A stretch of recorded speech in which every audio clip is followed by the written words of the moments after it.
it's extraordinary. I mean, normally as an actor, you get very self-conscious when you're watching yourself and you're in your own audience. It's a very peculiar, surreal experience, and I'm always uncomfortable about viewing my work anyway.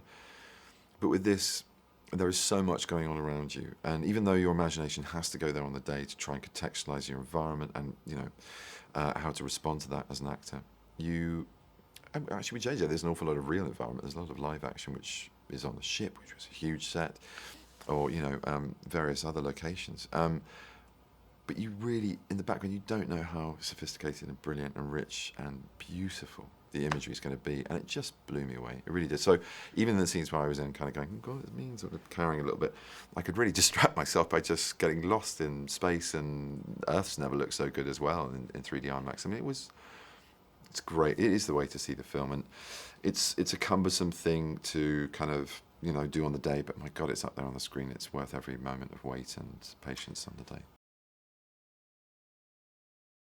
It's a feast, this film. It's so generous. I mean, I emailed JJ, and that was the first of many compliments, was just thanking him for the generosity he has as a director, not just with us as artists, to allow us our time to develop character and moments on screen and frame us and shoot us beautifully and just make the whole thing just bedazzling, but also to his audience. I mean, it's very sophisticated storytelling. There's really rich themes that sort of sew a thread through the whole kind of backdrop, and sort of forced in your face. It's not, look at us, how clever are we being, but there are very grown-up questions being asked in the sort of figure of Harrison, my character. A very ambiguous relationship to what is generically a bad guy. Yes, he's kick-ass, yes, he's powerful, yes, he's manipulative and very devious and extraordinarily adept at doing what he does. But when you discover his motivations, hopefully you should have an empathy shift. He's got a moral core and a real purpose, and it kind of marries Kirk's in many ways. Listen, I'd be very heavy about, the kind of rich detail of the psychological portrayal of the character, but at the heart of it as well, there's a 10-year-old inside me going, yes!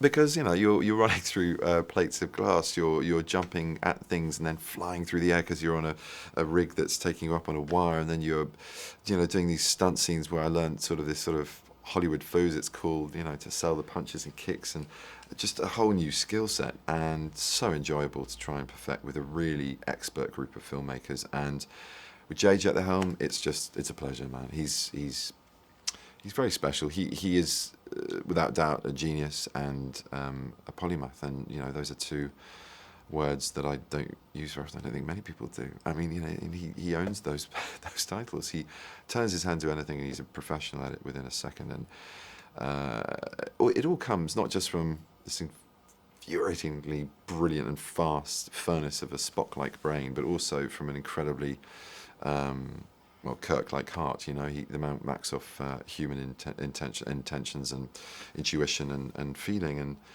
he's very, very, very generous with both those things. So he creates spectacle, he creates complex plots, he creates a real jeopardy and excitement, but in amongst all of that, you care because these characters are fully rounded, and they're themes that all of us can relate to, about family and loyalty and friendship and what that means.